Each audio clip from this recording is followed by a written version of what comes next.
Hello everyone, नमस्ते। मेरा नाम वर्षा शर्मा है। मैंने RS 2018 एग्ज़ाम में 5th रैंक सिक्योर की है। इससे पहले भी RS 2016 में मेरी 211 रैंक बनी थी और राजस्थान अकाउंट सर्विसेज में मेरा सिलेक्शन हुआ था। प्रेजेंटली मैं as accounts officer excise department में पोस्टेड हूँ। तो मेरी RS की जर्नी स्टार्ट करने से पहले मैं आपको अपना एजुकेशन बैकग्राउंड के बारे में बताना चाहूँगी। मैंने इलेक्ट्रॉनिक्स कम्युनिकेशन में BTech किया है। यह वीडियो क्लिप जो है वो खासकर उन एस्पिरेंट्स के लिए है जो RS की प्रिपरेशन कर रहे हैं। अपने वीडियो के अंदर मैं आपको सबसे पहले 3 फेजेस के बारे में बताऊंगी of RS exam: prelims, mains और इंटरव्यू। UPSC की तरह ही इसमें भी प्रीलिम्स जो होता है वो क्वालिफाइंग नेचर का होता है और जो मेंस होता है उसमें 4 कॉमन पेपर्स होते हैं, कॉमन फॉर ऑल स्टूडेंट्स। इसमें कोई ऑप्शनल पेपर नहीं होता। और जिसमें 4th पेपर होता है वो लैंग्वेज पेपर होता है, हिंदी और इंग्लिश का। 200 मार्क्स के हर एक पेपर होते हैं, तो 4 पेपर 800 मार्क्स के होते हैं। इंटरव्यू 100 मार्क्स का होता है, तो टोटल 900 में से आपकी मेरिट डिसाइड होती है। इसके अंदर जो बुक लिस्ट है वो मैं डिस्क्रिप्शन लिंक में अटैच कर दूंगी। मैं अपनी जर्नी के बारे में आपको थोड़ा बताना चाहूँगी। मैंने BTech 2013 में कंप्लीट किया था। RS के अंदर जाना शुरू से मेरे सबकॉन्शियस माइंड में था। रीज़न ये था कि मेरे पापा का भी RS बनना सपना था, बट अनफॉर्चुनेटली उनका सिलेक्शन नहीं हो पाया, तो वो अपनी बेटी के रूप में ये सपना पूरा करना चाहते थे। तो मेरे लिए तो ये जुनून की तरह था कि मुझे RS के अंदर सेलेक्ट होना ही है, और ख़ासकर SDM के पद पर। उसके लिए मैंने अपनी प्रिपरेशन स्टार्ट कर दी। बट मिडिल क्लास फैमिली से होने के नाते मेरे को एक फाइनेंशियल असिस्टेंस चाहिए थी। उसके लिए मैंने SSC का पेपर और बैंक क्लरिकल पेपर्स दिए, बट मेरा अनफॉर्चुनेटली उनमें किसी में भी सिलेक्शन नहीं हुआ।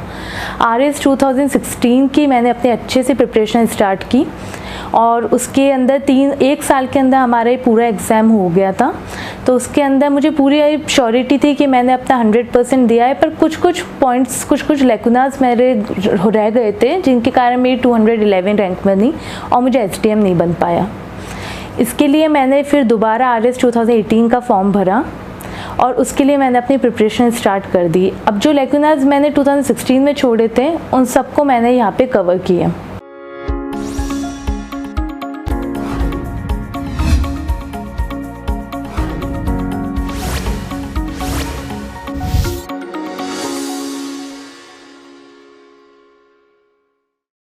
RS 2016 के जो मेरे वीक पॉइंट्स रहे वो मैं आपसे डिस्कस करना चाहूँगी, जिसके कारण मैं प्रॉपर SDM में सेलेक्ट नहीं हो पाई थी। पहला सबसे बड़ा कारण था गाइडेंस का। मुझे कोई प्रॉपर गाइडेंस अवेलेबल नहीं थी उस टाइम। मैंने सेल्फ स्टडी की थी, खुद के नोट्स बना के नेट की हेल्प लेके पढ़ाई की थी। मुझे ये भी नहीं पता था कि मैं राजस्थान पोर्शन कहाँ से कवर करूँ। इंडिया के लिए मैंने जो भी UPSC का मटेरियल होता है वो कर लिया था, पर RPSC के अंदर राजस्थान का एक मेजर कंट्रीब्यूशन होता है, क्योंकि राजस्थान का उसमें से बहुत कुछ पूछा जाता है। तो राजस्थान GK मेरी बहुत वीक थी, तो उसका एक कारण रहा। दूसरा कारण जो मैं आपको बताना चाहूँगी वो था डायग्राम्स का, स्कीमेटिक थीम्स का आंसर्स में एब्सेंस होना। मैंने उनका इन्वॉल्वमेंट नहीं किया आंसर्स में, क्योंकि मुझे पता नहीं था कि आंसर को कैसे प्रेजेंट करना चाहिए। इसमें एक 2 मार्कर क्वेश्चन आता है, 5 मार्कर आता है और 10 मार्कर आता है। तो मैंने सबके लिए एक ही स्ट्रेटेजी रखी कि नॉर्मल जो भी आंसर लिखते हैं उस तरीके से। अब मुझे ये पता चल गया था कि ये गलत चीज़ है, क्योंकि इससे मार्क्स मेरे फैच नहीं कर पा रही थी मैं उतने। साथ ही इंटरव्यू के अंदर भी मेरी जो कम्युनिकेशन स्किल्स थी वो इतनी पॉलिश नहीं थी। तो अब उन कमियों को लेकर मैंने अपने 2018 की प्रिपरेशन स्टार्ट की। सबसे पहले तो मैंने कोचिंग इंस्टीट्यूट की हेल्प ली। उनके नोट्स से मैंने अपनी स्टडी स्टार्ट की, अपने जो पहले के नोट्स से उनका एनरिच किया।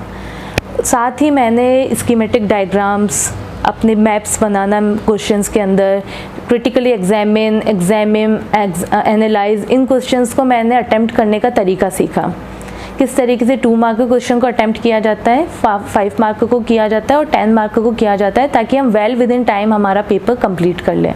10 मार्क के क्वेश्चंस में अब मैंने डायग्राम्स की हेल्प लेनी स्टार्ट की, बुलेट पॉइंट्स पे अपने आंसर प्रेजेंट करना स्टार्ट किया। इसका मेरे को ये फ़ायदा हुआ कि मेरे जो टेस्ट में पहले 200 में से 78 मार्क्स आते थे, धीरे धीरे एग्ज़ाम के आते आते वो 128 तक बढ़ गए। जब भी इसके अंदर सबसे ज़्यादा इंपॉर्टेंट रोल मैं आपको बताना चाहूँगी कि टेस्ट सीरीज़ का रहा। टेस्ट सीरीज़ बहुत ही क्रूशियल पॉइंट है जहाँ पे आपको लगता है कि मैं आरएस की प्रिपरेशन में उतना अच्छा परफॉर्म नहीं कर पा रहा हूँ, बट अगर आपके नंबर कम भी आ रहे हैं तो भी आप कंटिन्यू रखिए, क्योंकि कम आ रहे हैं इसका मतलब आप में इम्प्रूवमेंट के और चांसेस हैं। आप और अच्छे से इम्प्रूव कीजिए ताकि आपका जो फाइनल D-Day होगा उस दिन आप बहुत अच्छा परफॉर्म कर पाएँ। और मैं आपको मॉक इंटरव्यूज़ के बारे में बताना चाहती हूँ। जितने भी हो आप ज़्यादा से ज़्यादा मॉक इंटरव्यू दीजिए, उससे आपकी कम्युनिकेशन स्किल्स ऑन होगी, आपका प्रेजेंटेशन, जिस तरीके से आपको वहाँ पे प्रेजेंट करना है खुद को, आपका ड्रेसिंग अटायर, ये सब इम्प्रूव होगा, ताकि आप जब इंटरव्यू देने जाए तो आप फुली कॉन्फिडेंट जाए। चूँकि आरएस 2018 एग्ज़ाम 18 में हुआ था और अभी 4 साल बाद उसका रिज़ल्ट आया है 2021 में, तो ये 4 साल मेरे लिए मतलब बहुत अप्स एंड डाउन्स देखे इस टाइम में मैंने, जो कि नॉर्मल किसी भी एस्पिरेंट के लिए होता है। 4 साल बहुत लंबा टाइम होता है एक एग्ज़ाम के लिए। तो इसमें मैं कई बार होता था कि मैं बहुत लो फील करती थी, डीमोटिवेट होती थी। तो उस टाइम आपको खुद को सेल्फ मोटिवेट करना बहुत इंपॉर्टेंट है। सबके लिए अलग अलग मेथड्स होते हैं सेल्फ मोटिवेट रहने के लिए। मैं स्पिरिचुअली बहुत ज़्यादा इंक्लाइंड हूँ, तो मैं भगवान के दर्शन करने चली जाती थी मंदिर में, मम्मी पापा के साथ बाहर घूमने चली जाती थी। मेरा पेरेंट्स का और मेरे फ्रेंड्स का इसके अंदर इमोशनली मुझे बहुत सपोर्ट किया है। मेरे हस्बैंड ने भी मेरे को इंटरव्यू प्रिपरेशन के टाइम बहुत इमोशनली सपोर्ट किया, और मेरे को किस तरीके से वहाँ पे आंसर्स प्रेजेंट करने हैं इसमें उन्होंने मेरी बहुत हेल्प की। क्योंकि वो भी यही इसी एग्ज़ाम से है, आरएस 2016 के अंदर वो राजस्थान लेखा सेवा में ही थे, तो उन्होंने मुझे इसके अंदर बहुत चीज़ें बताई कि किस तरीके से आपको वहाँ पे अपनी प्रेजेंट करनी है, अपनी कम्युनिकेशन स्किल्स, किस तरीके से आंसर्स को आपको रिप्लाई देना है। कई क्वेश्चंस में अगर आप नो भी बोलते हैं तो वो कोई दिक्कत की बात नहीं है, आपके अंदर बस कॉन्फिडेंस की कमी नहीं आनी चाहिए। हमारे 2019 के अंदर 27 जून को हमारा मेंस हो गया था। हमारी ज्वाइनिंग 3 जुलाई 2019 में आई। अब ज्वाइनिंग के बाद हमारा पूरा इंटरव्यू बचा था। इंटरव्यू फेज़ ऐसी होती है जो बहुत इंपॉर्टेंट होती है, क्योंकि 100 मार्क्स की होती है। ये बहुत जो रैंक का डिटर्मिनेशन होता है वो इंटरव्यू मार्क्स पे ही डिपेंड होता है। अब इस दौरान मुझे बहुत परेशानी आई, क्योंकि मेरी शादी भी हो गई थी, तो मेरे पे रिस्पॉन्सिबिलिटीज़ भी थी। उस दौरान मुझे प्रिपरेशन के लिए मेरे इन-लॉज़ ने भी बहुत सपोर्ट किया, मेरे घर वालों ने मुझे बहुत सपोर्ट किया, मेरे हस्बैंड ने भी मुझे बहुत सपोर्ट किया। ज्वाइनिंग के बाद 9:30 to 6 मेरा ऑफिस रहता था, तो उस टाइम ये बहुत ही हेक्टिक हो जाता था प्रिपरेशन को करना साइड बाय साइड अपनी जॉब के।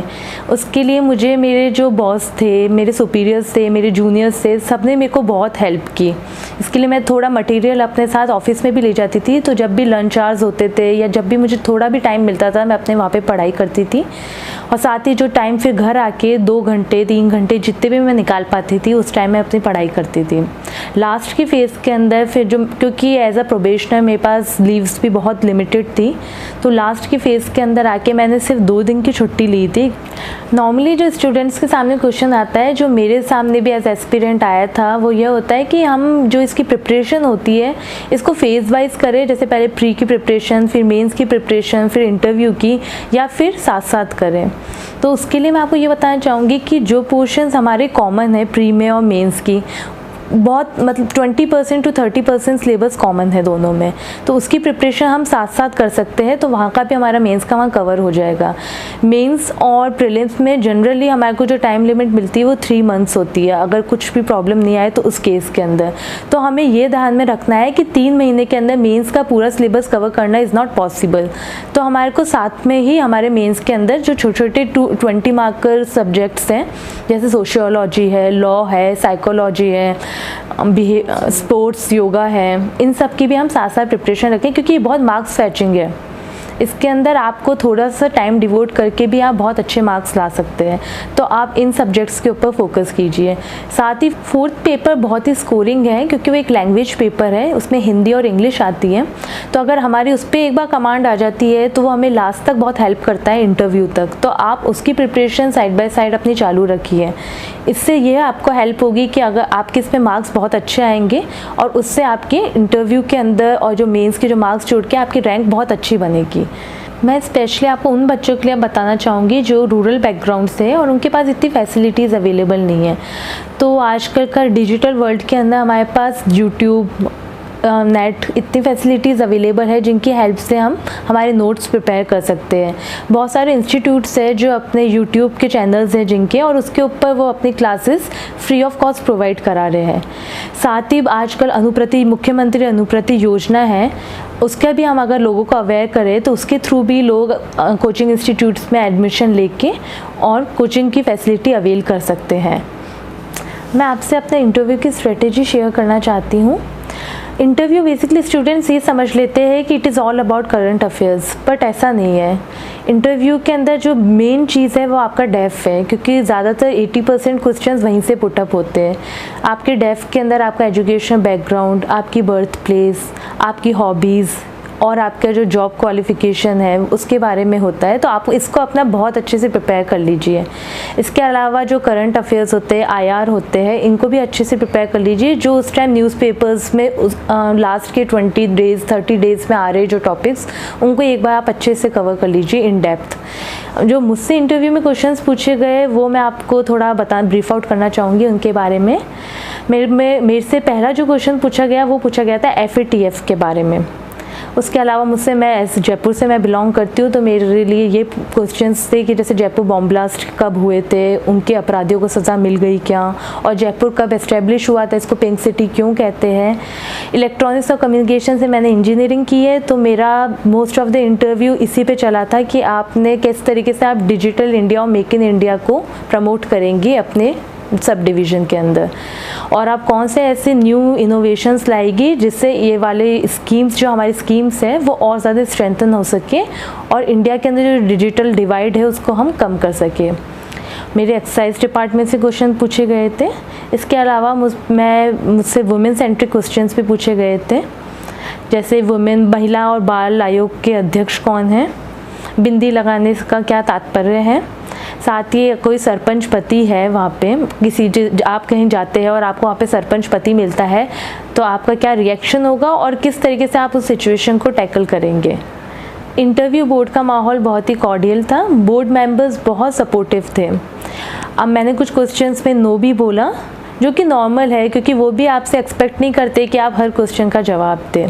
अब मैं जो एस्पिरेंट्स इस एग्ज़ाम को देने के लिए प्रिपरेशन कर रहे हैं उनके लिए एक एडवाइस देना चाहूँगी। RS का सिलेबस बहुत ही सोच समझ के बनाया गया है। इसके अंदर एथिक्स, साइकोलॉजी, लॉ, ऐसे सब्जेक्ट्स डाले गए हैं जो आपको अपनी रियल लाइफ में भी बहुत हेल्प करते हैं। तो इन सब्जेक्ट्स को थ्योरेटिकली पढ़ने के अलावा आप अपनी रियल लाइफ में भी अप्लाई कीजिए। जैसे साइकोलॉजी सब्जेक्ट है, उसके अंदर स्ट्रेस मैनेजमेंट बताया गया है, किस तरीके से आप एंशियस होते हैं तो आप कैसे उसको मैनेज करें। उन प्रिंसिपल्स को आप अपने थ्योरी के अलावा रियल लाइफ में इंकलकेट करेंगे तो जो जर्नी फेज़ है, जो आपकी प्रिपरेटरी फेज़ है, वो बहुत ही स्मूथली सेल आउट आप उससे हो जाएंगे। और आप ऑनलाइन जो क्लासेस होती है उनकी हेल्प के अलावा नेट के ऊपर बहुत सारे वेबसाइट्स भी है जो स्पेसिफिकली मटेरियल प्रोवाइड करती है। जो 20 मार्क का हमारे सब्जेक्ट्स हैं उनके लिए आप उनकी भी हेल्प ले सकते हैं।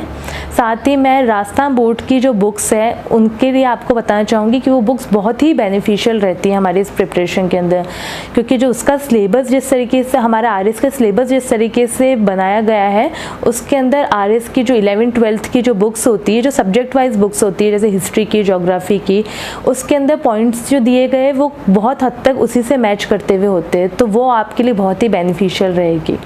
जो की पॉइंट्स है आपकी सक्सेस के लिए इस जर्नी में है वो है पेशेंस और परसिवेरेंस। आप कभी भी धैर्य मत खोइए। अगर आप धैर्य रखते हैं और बहुत अच्छे से मेहनत करते हैं कंसिस्टेंटली तो सफलता निश्चित तौर से आपके कदम चूमेगी। अब मैं आपको पेपर वाइज एक एलोबरेटिव वेव में सारे सब्जेक्ट्स के बारे में बताना चाहूँगी कि किस किस पेपर में हम किस तरीके से अप्रोच करेंगे। पहले मैं आपको हिस्ट्री के बारे में बताना चाहूँगी। हिस्ट्री हमारे 3 पार्ट्स में डिवाइडेड है, इंडियन हिस्ट्री, वर्ल्ड हिस्ट्री और राजस्थान हिस्ट्री। इंडियन हिस्ट्री के लिए वही सेम सोर्स है जो हम UPSC में अप्रोच करते हैं। बिपिन चंद्रा मॉडर्न हिस्ट्री के लिए, मेडाइवर और एंशिएंट के लिए NCERT जो हम पढ़ते हैं। वर्ल्ड हिस्ट्री के लिए भी मैंने NCERT की ही हेल्प ली थी। इसके अंदर मैंने जो एड ऑन किया था वो था राजस्थान बोर्ड की इंडियन हिस्ट्री की बुक्स। क्योंकि उनके अंदर मटेरियल कॉमन था बट कुछ कुछ चीज़ें डिफरेंट थी जो मुझे अपने आंसर को एनरिच करने में हेल्प की थी। तो इन दोनों की हेल्प से मैंने मेरे नोट्स प्रिपेयर किए थे। राजस्थान हिस्ट्री के लिए मैंने आपको जैसे बताया कि राजस्थान अध्ययन के 4 वॉल्यूम्स आते हैं।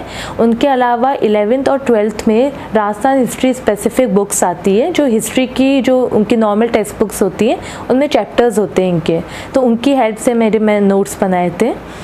इकोनॉमी के अंदर इंडियन इकोनॉमी, राजस्थान इकोनॉमी और वर्ल्ड इकोनॉमी। वर्ल्ड इकोनॉमी बहुत छोटा पोर्शन आता है, तो उसके अंदर वही कॉमन टॉपिक्स होते हैं कि जो यूएन की एजेंसीज़ है, डेवलपिंग कंट्रीज़, डेवलप्ड कंट्रीज़, इनके बारे में, और इंडिया ऑन वर्ल्ड प्लेटफॉर्म किस तरीके से हम वहाँ पर परफॉर्म कर रहे हैं उनके बारे में। इंडियन हिस्ट्री के लिए वही जो हम यूपीएससी में बुक्स यूज़ करते हैं वही कॉमन बुक्स मैंने यूज़ की थी। एनसीईआरटी का बेस मेरा हर सब्जेक्ट में रहा था। राजस्थान हिस्ट्री के लिए मैंने इकोनॉमिक सर्वे पे बहुत अच्छे से प्रिपेयर किया था, इकोनॉमिक सर्वे, क्योंकि मोस्ट ऑफ द क्वेश्चंस वहीं से पुटअप होते हैं। तो राजस्थान का जो इकोनॉमिक सर्वे है उसका आप बहुत अच्छे से प्रिपेयर कर लीजिए। साथ ही जो गवर्नमेंट की स्पेसिफिक वेबसाइट्स होती है, जो उनके एक एक डिपार्टमेंट की वेबसाइट्स होती है, उनको भी आप अच्छे से गो थ्रू हो जाइए, क्योंकि आपको उससे नई स्कीम्स कौन सी चल रही है ये सब अगर आप अपने आंसर में डालते तो आपका आंसर एनरिच होता है। तो इनकी हेल्प से आप अपने नोट्स प्रिपेयर कर लीजिए। सोसाइटी है उसके लिए राजस्थान बोर्ड की 11th और 12th में 2 बुक्स चलती है, आप उन बुक्स की हेल्प से अपने नोट्स प्रिपेयर कर लीजिए। अकाउंटिंग और मैनेजमेंट, इसके लिए मैंने सीबीएसई के अंदर बुक्स आती है अकाउंटिंग की, 11th क्लास के अंदर की वो बुक है, उसकी मैंने उस बुक से पढ़ाई की थी। साथ ही नोट्स जो मैंने कोचिंग इंस्टीट्यूट के नोट्स होते हैं और जो नेट होता है उनसे मैंने अपने नोट्स को और एनरिच किया था, ताकि मेरे पास कंटेंट में कहीं कमी नहीं रहे जब मैं वहाँ पे आंसर अपना लिखने जाऊँ। इसके अलावा मैं सेकंड पेपर जो हमारा होता है उसमें आती है ज्योग्राफी, साइंस और एथिक्स। एथिक्स का सिलेबस कम्प्लीटली यूपीएससी के एथिक्स सिलेबस के से रिजेंबल करता है, तो उसमें बहुत ज़्यादा प्रॉब्लम नहीं आती। जो सोर्सेज हम यहाँ पे यूपीएससी की प्रिपरेशन में यूज़ करते हैं वही कॉमन सोर्सेज हैं। इसके अलावा केस स्टडीज़ पे बहुत अच्छे से मैं इसमें फ़ोकस की थी। इसके लिए मैं रोज़ की एक केस स्टडी करती थी, ताकि मेरे को ये पता चले कि किस तरीके से हमारे को डिफरेंट डायमेंशंस को कवर करना होता है कोई भी जो केस स्टडी हमें दी जाती है। ज्योग्राफी अगेन इंडियन, वर्ल्ड और राजस्थान ज्योग्राफी आती है। इंडियन ज्योग्राफी के लिए वही स्टैंडर्ड एनसीईआरटी टेक्स्ट बुक्स मैंने रेफ़र की थी। वर्ल्ड ज्योग्राफी के लिए मैंने जीसी लियोंग की हेल्प ली थी, फिजिकल ज्योग्राफी वर्ल्ड ज्योग्राफी के लिए। इसके अलावा मैंने महेश बर्नवाल बुक की भी हेल्प ली थी इंडियन ज्योग्राफी में। और राजस्थान ज्योग्राफी के लिए मैंने राजस्थान बोर्ड की टेक्स्ट बुक्स की और राजस्थान अध्ययन की हेल्प से अपने नोट्स प्रिपेयर किए थे। साइंस का पोर्शन मैंने 11th 12th एनसीईआरटी से और राजस्थान बोर्ड की 10th क्लास की एनसीईआरटी से प्रिपेयर किया था, जो मोर और लेस हमारे साइंस के सिलेबस को कवर कर लेते हैं।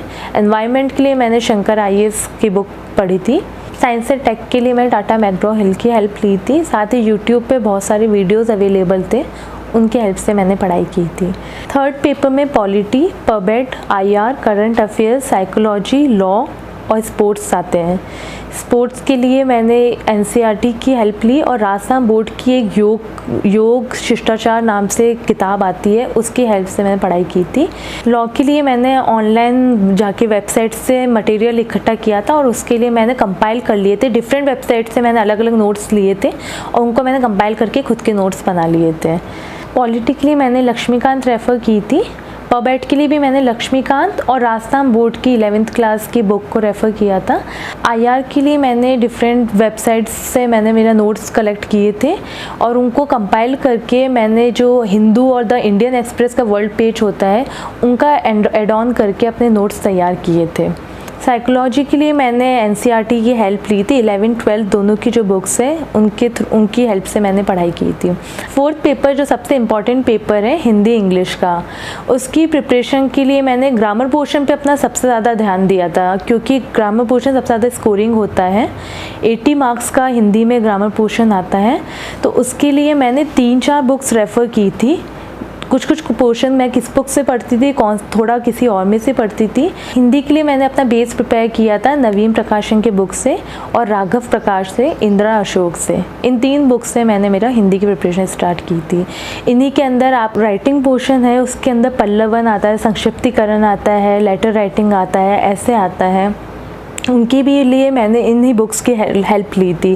साथ ही नेट के ऊपर बहुत सारे एसेज अवेलेबल हैं, उनको मैं रोज़ का एक ऐसे पढ़ती थी ताकि मैं अपने आइडियाज़ खुद डेवलप कर सकूं, और फिर खुद ऐसे लिखती थी बिना किसी चीज़ में से देखे, 3-4 सोर्सेज से पढ़ के उनका मटेरियल को रिटेन करके फिर मैं अपने एसेज प्रिपेयर करती थी।